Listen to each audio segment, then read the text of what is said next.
Hello, friends. This is the program Empire of Lies, in which we talk about manipulation and disinformation of the Kremlin media.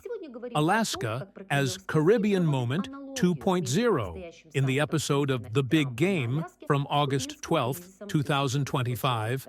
The topic of the upcoming Putin-Trump summit in Alaska is again presented as a historical turning point. But this time, the key emphasis is on the fact that the meeting will allegedly become the starting point of a new world order, in which the United States and Russia will be the guarantors of stability. Europe is relegated to the sidelines in this scheme. Rhetoric, from the exclusion of Ukraine to polycentricity. The hosts and guests of the program directly state, the summit will take place without the participation of Zelensky and the Europeans.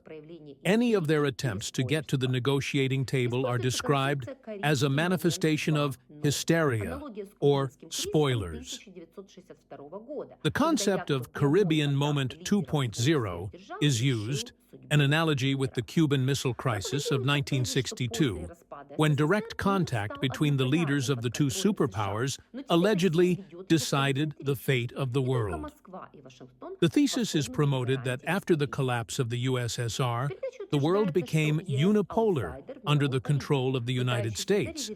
But now Russia is leading it to polycentricity, and only Moscow and Washington are capable of guaranteeing stability. Europe as an extra player. The program claims that the EU is an outsider in world politics, trying to reserve a place for itself in the negotiations. Leaders like Orban and Fico criticize the position of Brussels, speaking out against the mandatory presence of Ukraine at the summit and against discussing territorial issues under Kiev. Attempts by figures like Kaja Kallas to draw Trump's attention to the EU's position are ridiculed as futile.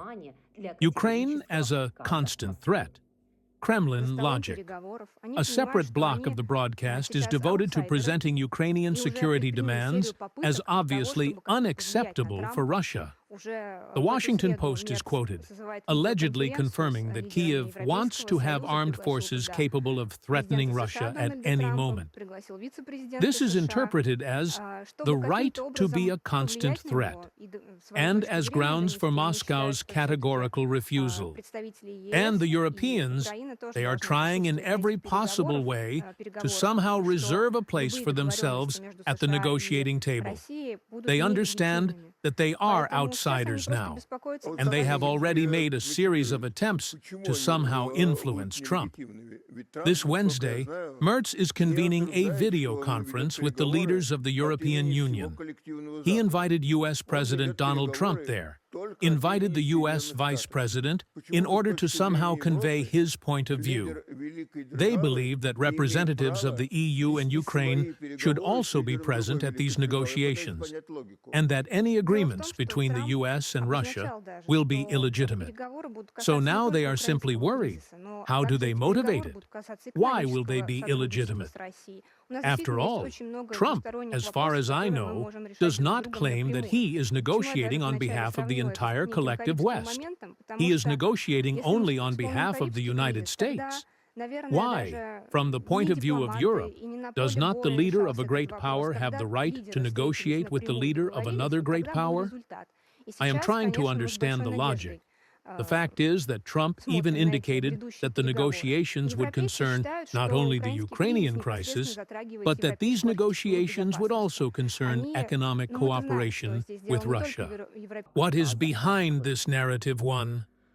Legitimization of negotiations without a victim of the conflict.